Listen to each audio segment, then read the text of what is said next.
Olá, estamos aqui no Instituto INPE, Centro de Referência em Saúde Mental em Brasília. Hoje, no Panorama, iremos entrevistar a doutora Lorena Costa, psicóloga clínica gestaltista no INPE, mestre em Política Pública de Saúde e especialista em saúde mental.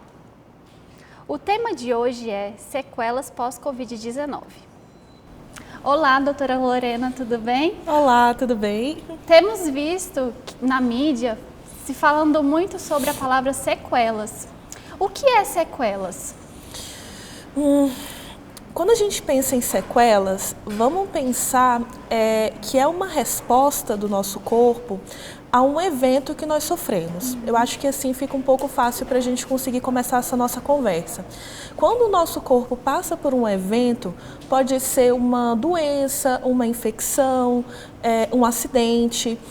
Esse evento, ele altera o funcionamento, né, do nosso corpo e ele deixa vestígios, ele deixa marcas. E a gente pode entender que as sequelas são esses vestígios desse grande evento que aconteceu conosco.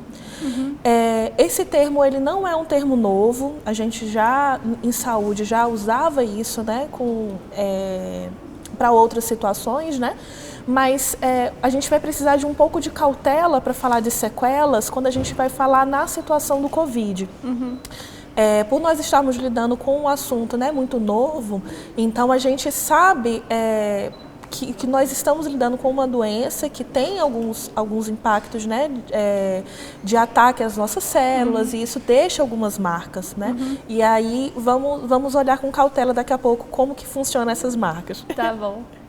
Então, nós vemos que realmente tem sequelas, né, na questão do Covid, e são algumas, né? Temos as sequelas cardíacas, né, as sequelas pulmonares, que são as mais conhecidas. Isso. E também temos as sequelas neurológicas. Quais são essas sequelas neurológicas? Acho que como a gente está no espaço, né, de psicologia, então vamos focar um pouco mais nesse aspecto das sequelas neurológicas. Assim.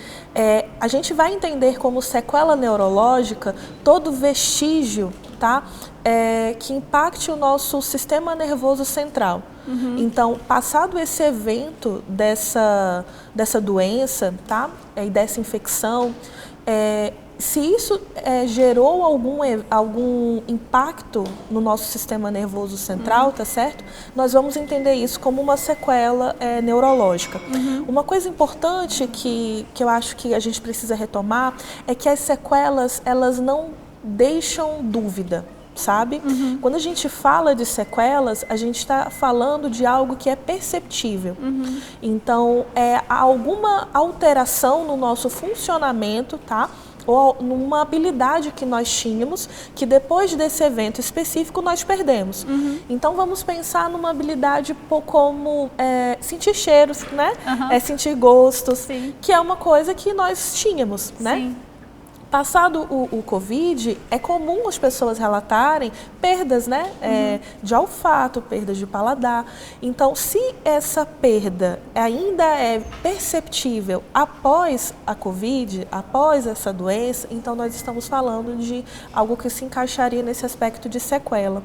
Tá? Essa seria uma sequela neurológica, né? A perda do olfato, a perda do paladar. Sabemos também do cansaço. O cansaço também pode ser considerado uma sequela neurológica?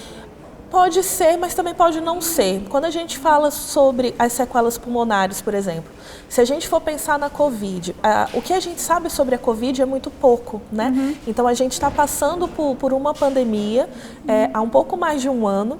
Então, todas as publicações sobre a Covid-19 reverberaram desde março, né, do ano passado para cá. E isso faz com que a gente olhe com cautela para algumas questões, porque as informações elas estão mudando, né, com muita rapidez.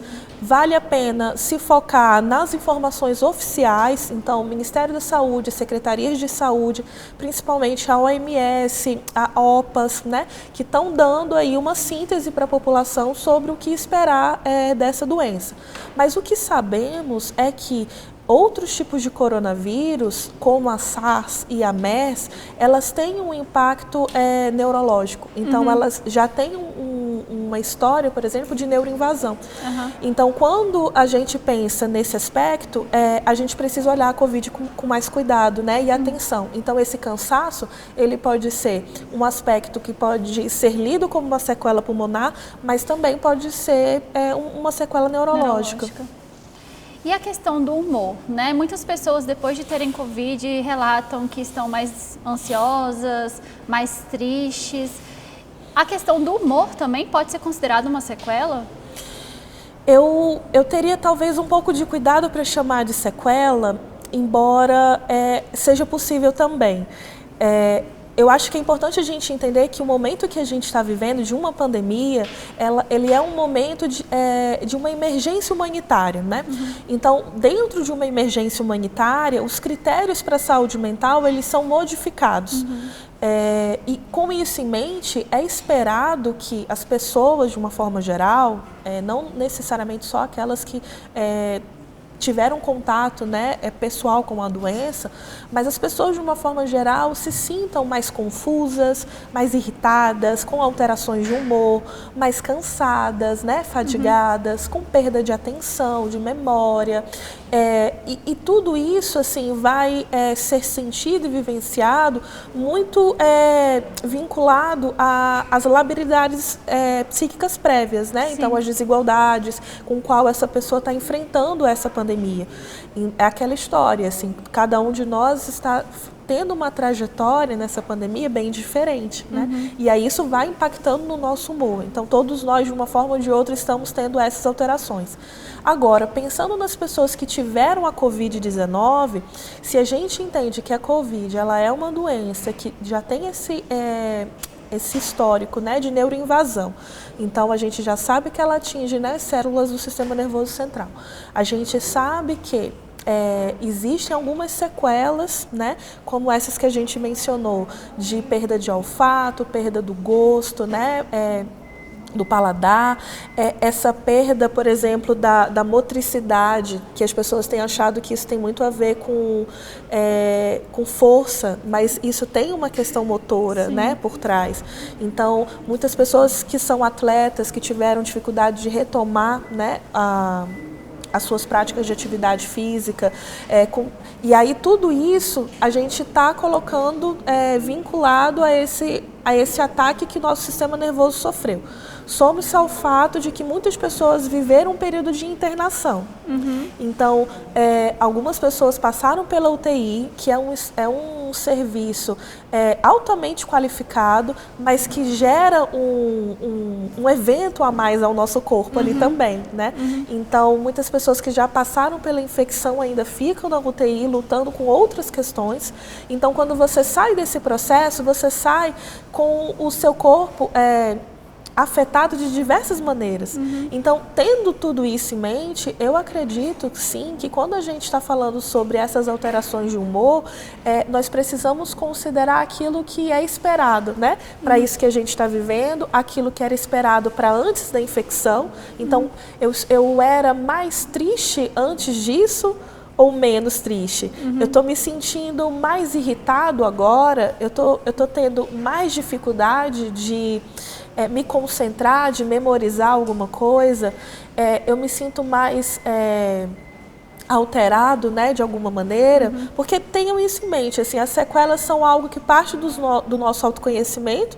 Então, a gente faz sempre essa avaliação da gente mesmo, como é que eu era antes desse evento e como que eu estou agora, e tem um aspecto de funcionalidade. Então, coisas cotidianas que eu conseguia fazer antes, eu estou conseguindo fazer isso agora?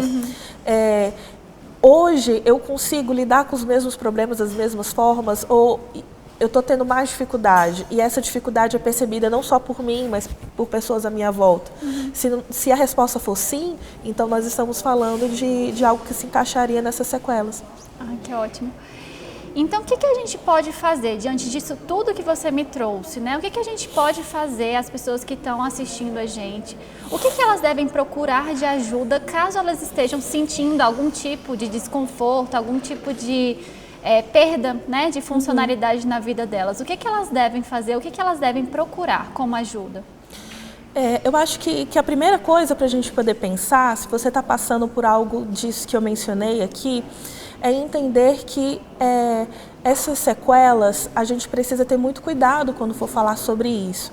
Cuidado no sentido de que isso que você está sentindo não significa que vai durar para sempre.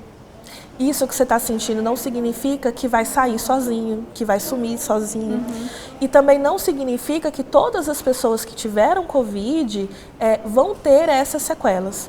Então, a gente precisa partir desse cuidado para entender que, uma vez observadas essas alterações, né, no seu funcionamento ou nas suas habilidades, é muito importante procurar uma avaliação especializada. Então, a avaliação especializada vai ser o norte das nossas ações, porque se nós não podemos garantir que todas as sequelas vão sumir sozinhas, nós não podemos garantir que elas vão durar para sempre, nós não podemos garantir que todo mundo vai ter dessa mesma forma que eu estou tendo, então procurar uma ajuda especializada vai poder me dar as pistas sobre os próximos passos. Então, tradicionalmente, com sequelas, a gente trabalha com reabilitação. Sim. Então, tem profissionais especializados, tá, para desenvolver uma reabilitação, tá, para cada caso. Então, é muito importante você procurar uma ajuda especializada. E aqui no INPE nós temos esses profissionais, né? Então, você pode estar procurando uma avaliação e pense nisso como um check-up. Então, sim, se você percebeu alguma alteração, procura por uma avaliação. Se isso não deu, né, num encaminhamento mais especializado, é bom que isso já saia da sua cabeça, sabe? Deixa de ser um fator a mais para te preocupar. E tenha em mente também que quanto mais rápido essas reabilitações começam, melhor são os resultados. Que o objetivo do check-up, na verdade, vai ser ver como você está hoje. Então, né, não é como você era, mas como você está. Como você era, sim, para a gente até comparar, né? Como você pode ter perdido algum tipo de funcionalidade, né? Mas vai te dar uma visão global de como você está hoje, né? Então, é por isso que é tão importante fazer esse tipo de avaliação inicial antes da gente iniciar um processo de reabilitação, né? Verdade. Muito obrigada, doutora Lorena, por ter esclarecido as nossas dúvidas acerca desse tema tão importante, né, que é sequelas pós-Covid-19. E você, né, agradecemos você por estar nos assistindo. E qualquer dúvida que vocês tiverem, vocês podem entrar em contato aqui com o nosso instituto, que nós vamos esclarecer todas as suas dúvidas e te encaminhar para o melhor serviço. O Panorama, experiência além da notícia.